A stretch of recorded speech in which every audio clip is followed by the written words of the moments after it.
Acessibilidade é incluir a pessoa com deficiência nas atividades em geral. Produtos adaptados, lugares com rampas adequadas, indicações em braille e banheiros com tamanho ideal são alguns exemplos de inclusão dos deficientes. O repórter PUC vai discutir a acessibilidade em Belo Horizonte. A cidade já é adaptada o suficiente para atender todas as pessoas com algum tipo de deficiência? E ainda, apesar da discussão de temas como esse, o preconceito ainda existe. Hoje é quinta-feira, 2 de julho. Está no ar o Espaço PUC, o programa que leva até você tudo o que acontece na universidade.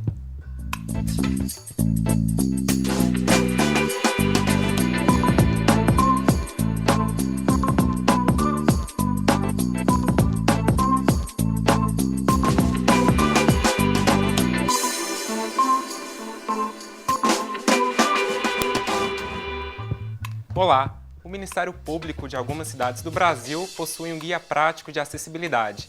Esse guia apresenta indicações técnicas para a adaptação de locais que atendam todos os tipos de deficientes. Mas será que essas indicações são cumpridas?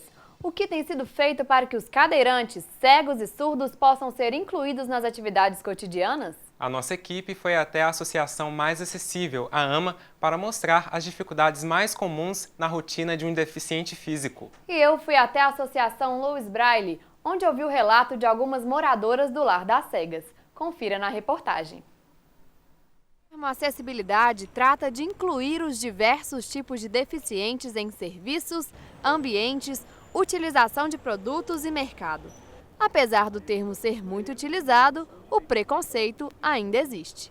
Já sofri, até para pegar um táxi não era fácil, às vezes a pessoa passava direto, o próprio ônibus, lotação também, não queria parar no ponto de ônibus para gente, entendeu? Hoje, com as conquistas, né, com os resultados, entendeu? Hoje tem táxi acessível, adaptados, né, com elevador, os ônibus têm elevadores também, mas diversas vezes eu sofri preconceito, entendeu? Em vários lugares. Uma vez aconteceu, eu estava indo para a escola aqui na Francisco Salles e eu esbarrei num casal de namorado, né? Aí a moça foi e xingou. Não sei para que cego sai de casa. Se sai, devia sair acompanhado. E as histórias não param por aí. Às vezes, as perguntas são bem indiscretas. Quem que te arruma para você vir trabalhar? Quem penteia seu cabelo? Quem não sei? Eu falei, eu mesma. Eu mesma me arrumo. Alguns avanços, como ônibus com elevador, já foram conquistados. Porém, a acessibilidade em Belo Horizonte ainda precisa melhorar. O piso tátil tem a função de guiar o deficiente visual pelas calçadas. O problema é que, como se pode ver nessa rua, de repente ele acaba. E o deficiente fica apenas com as irregularidades encontradas no caminho. É rampa, é degrau, sabe? Orelhão, né? Esse telefone na parede, tem aquele degrau mais alto. Aquilo ali a gente tem que vir com muita atenção, porque senão a gente acaba caindo daquele degrau, né?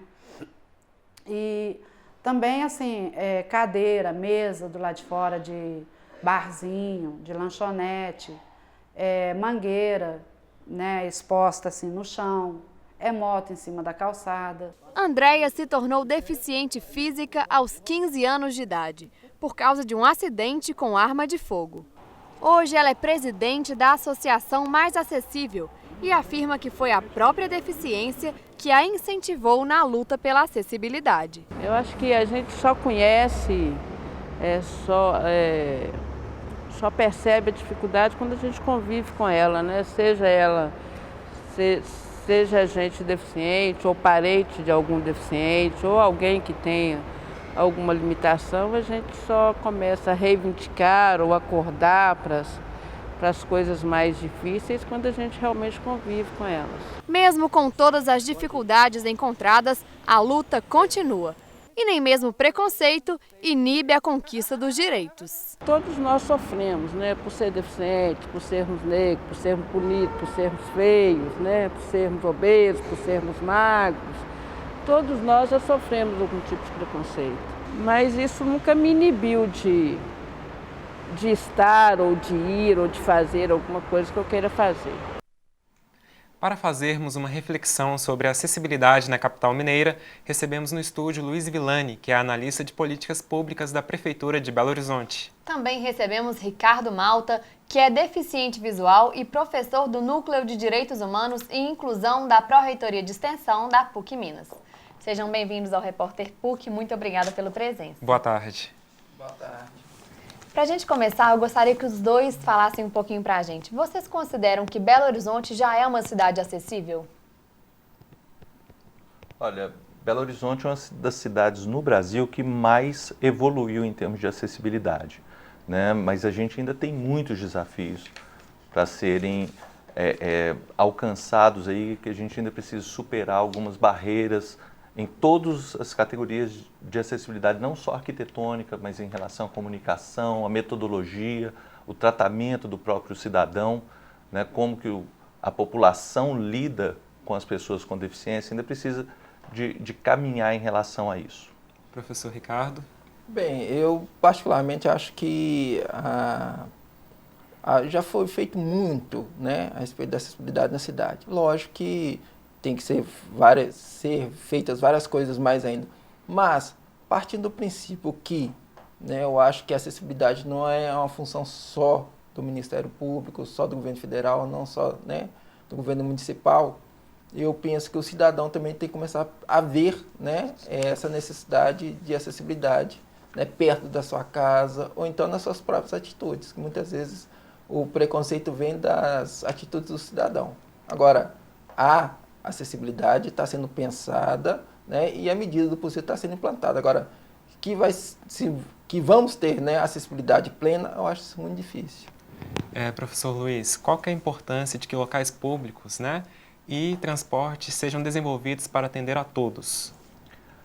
Acessibilidade, ela é um direito de todos, né? Sem acessibilidade, você não tem de fato a inclusão, as pessoas não têm acesso aos serviços essenciais e aos seus direitos como esporte, lazer, cultura, né? Não só a questão dos serviços essenciais, educação, saúde, mas de uma forma geral. Então, a acessibilidade é uma condição da inclusão, de promoção da inclusão. Professor Ricardo, você se tornou deficiente visual, né, há mais ou menos 11 anos. Depois disso, quais dificuldades, né, quais as maiores dificuldades que você encontrou, que você viu que é difícil para um tipo de deficiente?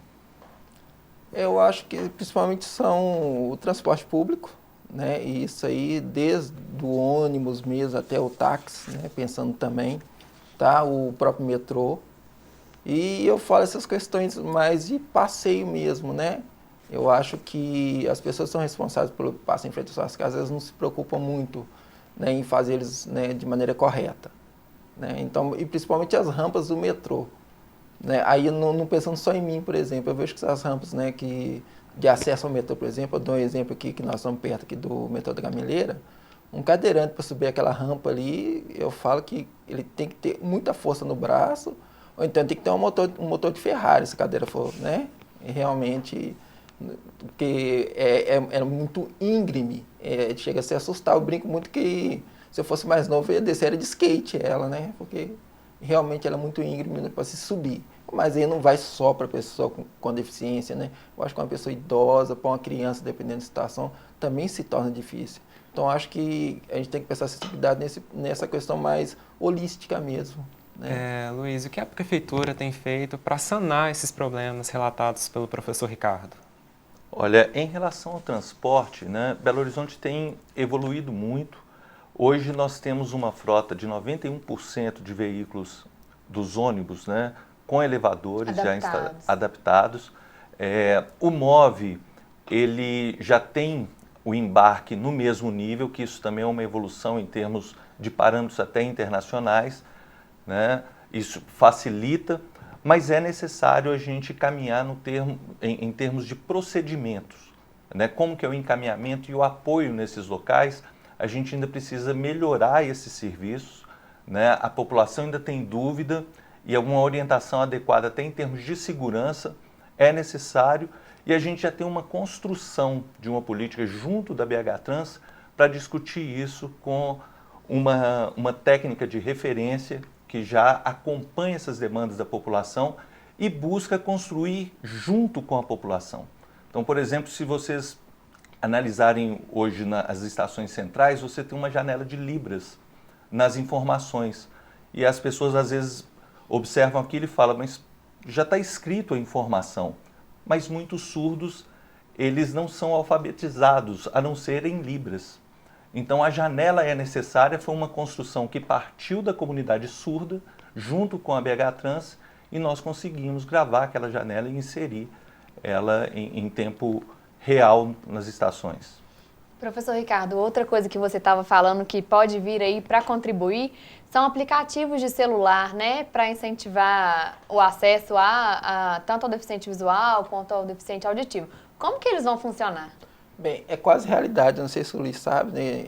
Eu faço parte do MUDEVI, né, que é o Movimento Unificado dos Deficientes Visuais, e já tem algum tempo que nós estamos testando um aplicativo, né, no qual, né, instalado no celular Android ou no iPhone, né, e você tem, né, todas as informações a respeito do ônibus. A gente chega no ponto do ônibus, nós mapeamos aquele ponto, né, aí a gente passa a saber o tempo que o nosso ônibus, igual 5401, por exemplo, estou aqui na 31 de março. Né, eu saio daqui do pré-34, né, já sabendo daqui quantos minutos ele vai passar naquele ponto. No caso, aí você notifica o motorista que você está naquele ponto, ele recebe essa informação num tablet que ele tem dentro, né, na frente dele no ônibus, aí aparece em PDV, meu nome Ricardo Malta, e falando que eu estou naquele ponto. Então ele tem essa informação em tempo real. Então ele recebe meu nome, aí chegando lá ele pode parar e sabe que tem uma pessoa com deficiência. Lógico que isso tem que passar por um treinamento ainda. Tem alguns motoristas que sabem do que se trata a informação, outros não. É um aplicativo que está quase pronto. A gente tem um histórico, por exemplo, de todos os anos que nós pedimos no dia. Então é uma equipe muito grande, né, que inclusive quem está à frente é o meu amigo Francisco, que está negociando com a BH Trans, né, com a Transface, com a própria prefeitura, tá, para esse aplicativo ser lançado, né, porque os testes, né, já estão sendo bem satisfatórios. Eu estou bem satisfeito. Brevemente estará disponível então. Nós vamos dar uma pausa na nossa conversa rapidinho, para um rápido intervalo, e nós voltamos já já. Não saia daí.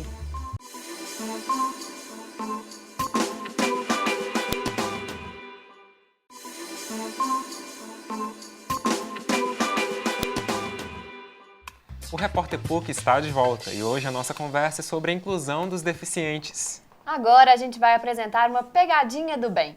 Postada no YouTube, essa pegadinha é bem humorada e passa uma mensagem muito importante. Confira.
Eu compartilhei diversas vezes esse vídeo. Eu acho que as pessoas, antes de parar, ela vai lembrar, de uma forma ou de outra, ela vai pensar duas vezes. Fala, pô, se eu for parar numa vaga que eu não tenho direito, que não é permitido para pessoa, só para pessoas com deficiência ou idosos, posso cair numa pegadinha dessa também. Então a pessoa intimida.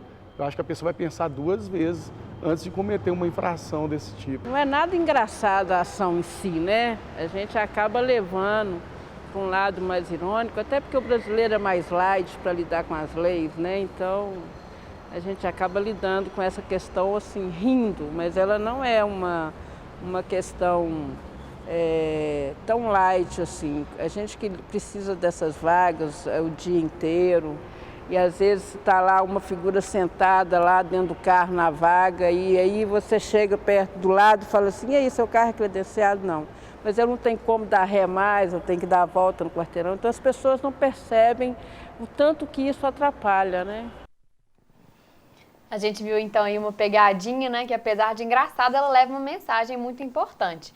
Vocês consideram que esse tipo de pegadinha, de vídeos que circulam pela internet, são importantes para espalhar essa mensagem? A sensibilização da população ela é fundamental para o processo da promoção da acessibilidade em qualquer cidade, em qualquer país, né? Eu tive a oportunidade de fazer um intercâmbio com o governo americano, visitar algumas cidades com um tema específico de acessibilidade, e uma das questões, a multa numa cidade norte-americana é um valor, numa situação como essa, é um valor em alguns municípios além de $1.000, né? Então, a gente pensar em pagar mais de R$3.000 por uma multa, são questões que vão além, não só o caráter punitivo, mas principalmente a sensibilização, as pessoas entenderem. Então, o cidadão lá, ele sabe o valor e compreende o porquê do valor dessa multa, que é a importância. Na verdade, o principal é o cidadão saber da importância de deixar esse lugar livre, porque o que representa uma pessoa com deficiência ter que parar o carro dela distante para ter acesso ao local onde ela está indo. Também não é só o valor econômico, né, que vai sair do bolso da pessoa, mas o próprio cuidado com o próximo, né? Exatamente. É isso que a gente trabalha e entende a importância dessas campanhas justamente para sensibilizar a população, né? A gente só vai ter, por exemplo, uma calçada acessível, como a gente já abordou aqui, a partir do momento que a população saber qual que é a sua responsabilidade de adequação das calçadas e entender o porquê que é necessário fazer, por que existe o piso tátil, por que é importante dar continuidade no piso, não parar num lugar e iniciar em outro, que às vezes começam paralelos, né? Em vez de dar sequência no piso direcional, eles fazem de forma paralela. Então, essa sensibilização sempre é importante e fundamental para a gente promover a acessibilidade. E eu acho que essa maneira lúdica, né, que foi demonstrada no vídeo, por exemplo, é muito importante para a sensibilização. Eu falo porque eu convivi muito tempo antes de ficar cego com um deficiente visual que faz show, né, o Ceguinho é a Mãe. Então, assim, e essa convivência com ele, quando eu fiquei cego, para mim foi uma coisa muito normal, porque ele tinha uma vida normal. E os shows dele, né, eu aprendi a lidar muito com a deficiência, por exemplo, por causa dos shows dele. Então, essa maneira lúdica de divulgação, de como lidar com a pessoa com deficiência, com deficiência. E também, né, o principal, né, o respeito à pessoa com deficiência, que eu acho que muitas vezes a pessoa não tem muita noção do que ela fala com a gente. Que eu já passei por situação, por exemplo, da pessoa me parar na rua, por exemplo, me pegar, sempre gostei de andar de terno e gravata, pegar no meu paletó, assim, puxar, nossa, sua mãe te arruma tão bonitinho. Aí você para pensar, a pessoa realmente que não tem noção da capacidade da pessoa com deficiência, né? Verdade. Tentando ser gentil, mas acaba sendo desagradável. Professor, e falando sobre eventos culturais, show, teatro, cinema, é bem acessível também? Vocês encontram com facilidade o recurso chamado audiodescrição? Hoje, no caso que como posso te dizer, né, tá caminhando, né, para ser totalmente pleno, né, isso indiscutivelmente, né, com os aplicativos para celular mesmo, onde algumas salas de cinema, né, já até emprestam um tablet, né, para a pessoa com deficiência, ao entrar, né, ela ter a acessibilidade à audiodescrição, né? Eu já participei de alguns teatros, né? Com audiodescrição, por exemplo. Lógico que são coisas mais, né, que estão sendo testadas, né? A própria acessibilidade em museu está sendo pensada agora, né? Eu estou vendo que, apesar que eu não vou muito em museu, né, sendo bem sincero, mas eu tive em Inhotim, por exemplo, né? O Luiz estava falando da questão do sonoro, né? Em Inhotim tem muito isso, né? Você vai entrando em partes lá, essa questão do som, até você tem uma base, tem um local maravilhoso que você pisa em vidros, né? No chão, assim, aquela sonorização. É uma coisa, a sensação é qualquer coisa assim, inexplicável, né? Porque eu acho que você tem que vendar os olhos e andar sobre aqueles vidros com sons que vão passando para vocês terem uma percepção do que nós sentimos, né, dentro disso. Mas eu acho que a televisão já está pensando muito e nós temos alguns aplicativos, né? Por exemplo, que também facilitam bastante. Você vê até em casa mesmo, né, filmes com audiodescrição. E às vezes é responsabilidade do próprio comerciante ou dos prédios, né, colocarem as suas construções acessíveis ou a calçada que fica em frente à construção deles mais acessível.